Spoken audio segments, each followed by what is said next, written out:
Yo, what's up? Magandang araw po sa inyo lahat. Welcome po sa panibagong video natin dito sa Makapili TV.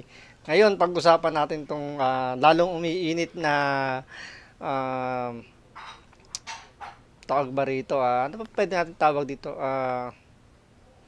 Mainit na bakbakan ng dalawa. Pero hindi debate, pero patot sa dahan. Yun. Medyo napipikon na ng todo dito si Atty. Libayan sa mga hirit o banat ni Banat Bay rito dahil medyo parang yun nga sabi ko nga sa nakarang video parang lucky punch dito si Banat Bay kasi napikon niya rito si Atty. Libayan so ito pa yung isa pang parang ikinapikon dito ni Atty. Libayan tung sa sinabi nito ni Banat Bay. So panoorin po natin. Banat Bay, pasok.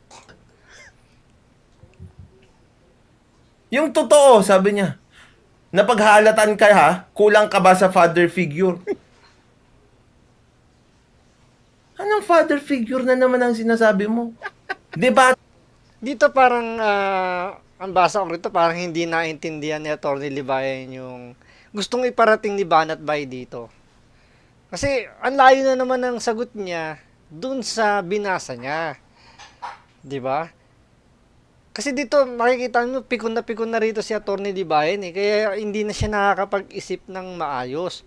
So parang ang pinaka-rebanse niya rito kay Banat Bay parang more on ano na lang ad hominem na lang kung ano na lang yung maisipan niya pwede pang asar kay Banat Bay, yun na lang isinasagot niya. Kasi wala na siya makakuwang ano kay Banat Bay wala siyang maiba tong pwedeng ikainis. Ang nangyayari, bumabalik sa kanya. So, tuloy natin to. Ate, ng mga abogado ito. Ba't ka sumisingit in the first place? Tandaan mo, ikaw... Ako sumisingit! Baliw! Ayan, natawag na siyang baliw ni Banat Bay. Bakit kaya niya nasabing baliw to, sabi ni Banat Bay? Ako nga yung nanghamon sa'yo Buti nga pinatulang ka ni Fiscal EJ Correct. Si Banat Bay ang unang hamon ng debate rito kay Atty. Libayan. Kaya hindi pwede sabihin siya ang sumisingit. Di ba? Siya yung nagamon Paano sumingit? Si Melo Yap nga nagtulak kay Fiscal EJ. Ako una naghamon sa'yo Yun, di ba? Yung kay Melo Yap nga. Ito, by the way nga pala, tuloy pala yung ito, debate talaga ng dalawang abogado, si Fiscal EJ, laban dito kay Atty. Libayan. I think bukas to. September 17, 5 PM. Naka-live to. So, tatry natin kung makakuha tayo ng live doon. Pero kung hindi, panoorin nyo yung kay Melo Yap, sigurado ilalive ni Melo Yap yun. So, debate ng dalawang abogado. So, balik tayo dito. Hanggang pinush ka na ni Melo Yap Ako pa daw sumingit. Ang saling pusa dito. Wala kang bilang. Yung tatay mo meron. Eto na. Kasi ang yabang-yabang mo, di ba? Kasi yung tatay mo, graduate ng UP Diliman Law at one shot lang sa bar exam. Di ipakita niya yung galing niya. Bakit ayaw niya? Bakit tayo? Matanda na kasi. Tsaka siguro, bukod sa, sabi nga diba, may matanda na, baka hindi na worth it na labanan to nung tatay niya, di ba? Siyempre, experience, guro, inisip na rin nila, quality, kung itong mga kalaban, parang waste of time na lang to sa tatay ni Banat Bay. Di ba? Mas gusto na lang nang magpahinga, kaysa naman lumaban dito sa walang, ewan ko feeling ko lang. Baka ayaw ng labanan o hindi na lang talaga pinapasinto ng tatay ni Banat Bay dahil kumbaga sa hindi magka-level.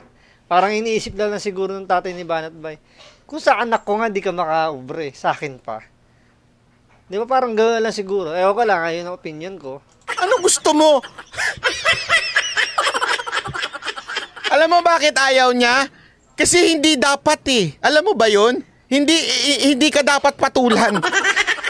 Matanda na siya, accomplished na siya sa buhay niya, successful na siya sa buhay niya, matanda na para makipag-argue pa sa'yo. Tama.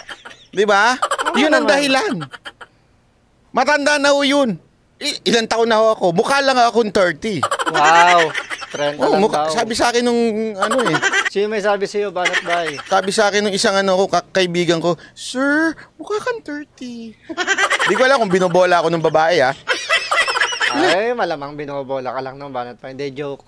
Ikaw ka ba, sir? Kasi tinanong ko kasi sa kanya, ilan taon ka na ba? 18. Ikaw, sir. Biro lang ha. Hindi, alam, biro. Parang totoo yung Banat Bay eh. Matanda na po talaga ako. Kaya isipin mo lang kung ano nang edad ng tatay ko. Okay? Kinakahiya ka? Ah? Oh. Hindi pa ba sapat ang tatay mo? Tignan nyo ha, tapos tignan nyo dito. Tingnan nyo at ito, panoorin nyo maigi yung expression ni Atty. Libayan sa expression ni Banat Bay. Tingnan nyo sino rito yung umiiyak. Diba? Kasi sa intro pa lang niya kanina, sabi niya, paiiyakin daw niya si Banat Bay. Ngayon, tingnan nyo sino umiiyak sa kanilang dalawa. Sa baba, kala ko issue at hindi tao. Issue pag-uusapan natin, hindi tao. Okay. Ano argumento mo doon? Ano sagot mo doon? Tapos puro, kulang ka ba sa pag-aaruga ng magulang? Hoy, tumingin ka rin sa salamin. Naka-shades ka kasi lagi, tanggalin mo yung shades mo, tanggalin mo yung sombrero mo, tumingin ka sa salamin. Tapos, Kaya pinagbigyan kagad siya ni Banat Bay. With matching ano pa. Di ba? Kaya ba yung ano? Ewan ko, tingnan nyo na lang sino ba talaga yung umiiyak ngayon. Base doon sa sinabi niya Atty. Libayan kanina na paiiyakin daw niya si Banat Bay. Ngayon, sino ang umiiyak sa dalawa? Sino yung ngiting tagumpay? tanungin mo sa sarili mo, ito ba yung itsura ng minahal ng ama? Tapos, nye ka doon. Nge. Yung ginagawa mong ganon. Hindi ko magagaya. Ikaw lang ang may kaya doon. Isang peses lang. Ito ba ang itsura ng kulang sa aruga? Alam niyo bang napanood to ni Atty. Libayan? Baka kumuha ng lubid to tapos magpahinga na. Lakas makasar ni Banat Bay dito eh. Pogi, di ba? Sabihin nyo nga, Pogi.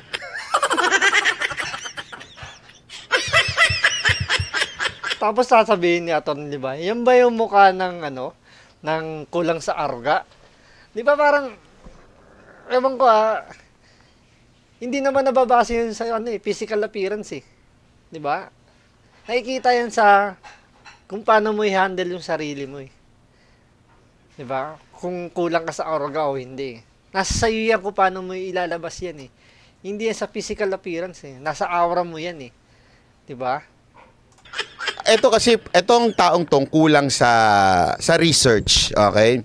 Una-una, Ariane May Galvez, salamat po, thank you very much. Una-una, pag titingnan mo yung ibang mga vlog ko, hindi po ako naka-shades, hindi po ako minsan naka-sombrero, hindi ko tinatago at hindi ko ikinahihiya. Okay, linawin ko lang sa'yo. Si Mocha lang ang nag-utos sa akin dito. Kahit itanong So kasalanan pala to ni Mocha. Si Mocha talaga oh. Kaya pala kaya na ba? Joke. yung paulit-ulit sa kanya. Buka kasi ba't mo inutusan si Banat Bay mag-sombrero tsaka ano? Ito nga mga shades na to, hindi pala ito. Ito bago na to, akin na to. Yung mga shades ko dati, lahat yun galing kay Mocha. Sabi niya, ito na nga yung shades ko. Mag-shades ka nga. Para hindi din nadidistract yung mga nanonood sa'yo at talagang pinakikinggan ka. Kasi nadidistract sa ulo mo, lapad-lapad. Kasi alam mo, totoo, walang biro. Malapad talaga no, ulo ko eh. Ito, tingnan nyo. So ganyan ba yung kinahihiya yung sarili?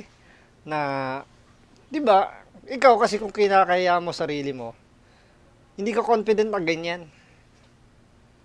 Di ba? Gagawin mo lang, tanggap mo. Okay lang pagtawanan ka, makikitawa ka na lang kasi tanggap mo yung sarili mo eh. Confident ka eh. Di ba? So, ang pananaw dapat ng isang kulang sa aruga ay yung kung paano mo i-handle yung situation. 'Di ba? Tulad ng kay Atty. Libayan. Dito medyo feeling ko rito medyo baka may experience to or kung pinagdaanan na ano. Kasi dito tinamaan talaga si Atty. Libayan eh. 'Di ba? Dito napuntusan talaga siya ni Banat Bay dito dahil talagang makikita mo siya ang umiiyak, hindi si Banat Bay, 'di ba? So tuloy lang natin to sa mga susunod pang video ni Banat Bay. So maraming salamat po.